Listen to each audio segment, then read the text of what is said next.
नमस्कार साथियों, मैं रवीश कुमार एक बार फिर से स्वागत है आज की 50 बड़ी और धमाकेदार खबरों के सफर में। लेकिन शुरू करने से पहले बताइए आप हमें किस जगह से देख रहे हैं, कमेंट में जरूर लिखें। और अगर अब तक लाइक और सब्सक्राइब नहीं किया तो फटाफट कर लीजिए, क्योंकि आगे खबरें हैं एक से बढ़कर एक।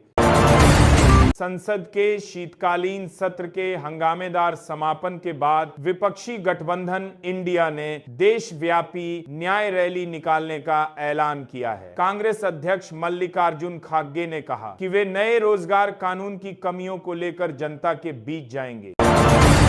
बिहार के मुख्यमंत्री नीतीश कुमार ने एक बार फिर केंद्र सरकार से बिहार को विशेष राज्य का दर्जा देने की मांग उठाई है। उन्होंने आज पटना में कहा कि बिहार के विकास के बिना देश का विकास अधूरा है और यह हक उन्हें मिलना ही चाहिए।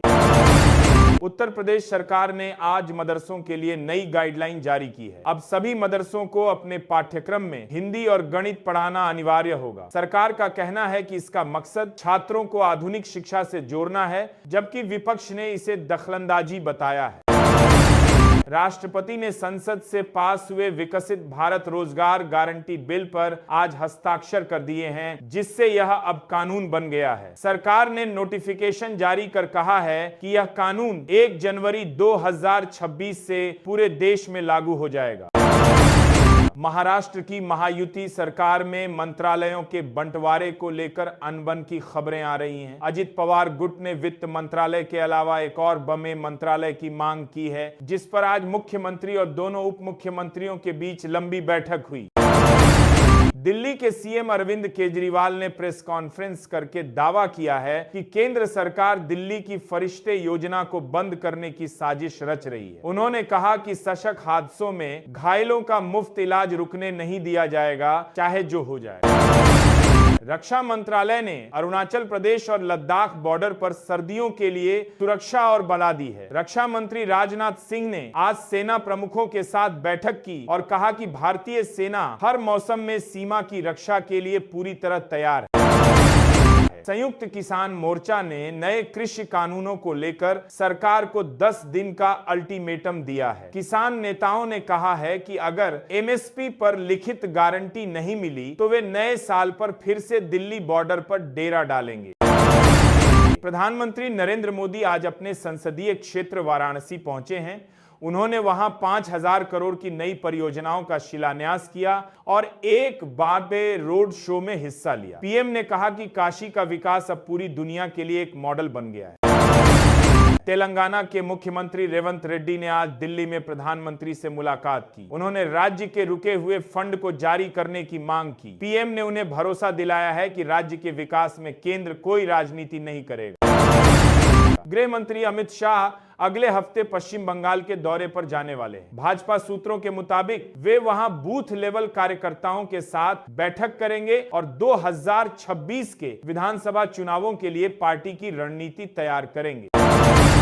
गृह मंत्रालय ने घोषणा की है कि 2026 में देश की पहली पूर्ण डिजिटल जनगणना डिजिटल सेंसस शुरू होगी। इस बार नागरिक खुद भी मोबाइल ऐप के जरिए अपना डेटा भर सकेंगे, जिससे प्रक्रिया पारदर्शी और तेज होगी।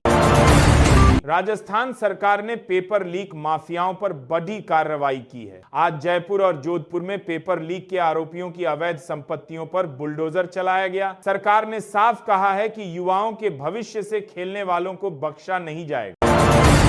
केंद्रीय मंत्री स्मृति ईरानी ने राहुल गांधी की विदेश यात्राओं पर सवाल उठाए हैं। उन्होंने कहा कि जब संसद में गंभीर चर्चा हो रही होती है, तब कांग्रेस के नेता छुट्टी मनाने बाहर चले जाते हैं, जो उनकी गंभीरता को दिखाता है।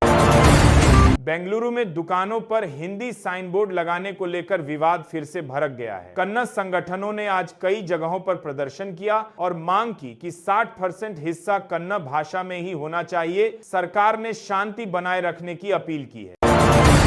रेल मंत्री अश्विनी वैष्णव ने जानकारी दी है कि कवच सुरक्षा सिस्टम की वजह से कल रात एक 12 रेल हादसा टल गया। 2 ट्रेनें एक ही पटरी पर आ गई थीं, लेकिन सिस्टम ने ऑटोमेटिक ब्रेक लगाकर दोनों को टकराने से रोक दिया। बसपा सुप्रीमो मायावती ने साफ कर दिया है कि उनकी पार्टी आगामी सभी राज्य चुनाव अकेले लड़ेगी। उन्होंने कहा कि गठबंधन करने से उनकी पार्टी का वोट शेयर कम होता है और दूसरी पार्टियां फायदा उठा ले जाती हैं। उपराज्यपाल मनोज सिन्हा ने संकेत दिए हैं कि जम्मू कश्मीर में पंचायत और निकाय चुनाव जल्द कराए जा सकते हैं। उन्होंने कहा कि सुरक्षा की स्थिति अब पहले से बहुत बेहतर है और लोकतंत्र को निचले स्तर तक मजबूत किया जाएगा। सरकार ने आधार कार्ड के दुरुपयोग को रोकने के लिए नई एडवाइजरी जारी की है। लोगों को सलाह दी गई है कि वे होटलों या सिनेमा हॉल में अपनी आधार की फोटोकॉपी देने के बजाय सिर्फ मास्क्ड आधार जिसमें नंबर छिपे होते हैं का ही इस्तेमाल करें। पेट्रोलियम मंत्री हरदीप सिंह पुरी ने संकेत दिए हैं कि कच्चे तेल के दाम गिरने का फायदा जल्द ही आम जनता को मिल सकता है। माना जा रहा है कि नए साल के तोहफे के रूप में पेट्रोल और डीजल 2 से 3 रुपये सस्ते हो सकते हैं। शादियों के सीजन और वैश्विक तनाव के कारण सोने की कीमतों में भारी उछाल आया है। आज सर्राफा बाजार में सोना 78 रुपये प्रति 10 ग्राम के पार पहुंच गया है, जिससे खरीदारों की जेब पर भारी असर पड़ रहा है। इसरो ने बताया है कि भारत के पहले मानव अंतरिक्ष मिशन गगनयान के लिए अंतरिक्ष यात्रियों की ट्रेनिंग पूरी हो चुकी है। अब रॉकेट की फाइनल टेस्टिंग चल रही है और 2026 के मध्य में इसे लॉन्च किया जा सकता है। Reserve bank of India RBI ने लोगों को एआई वॉइस क्लोनिंग फ्रॉड से सावधान रहने को कहा है। ठग अब आपके रिश्तेदारों की आवाज निकालकर पैसे मांग रहे हैं। आरबीआई ने कहा है कि ऐसे कॉल आने पर पहले खुद कॉल करके पुष्टि करें।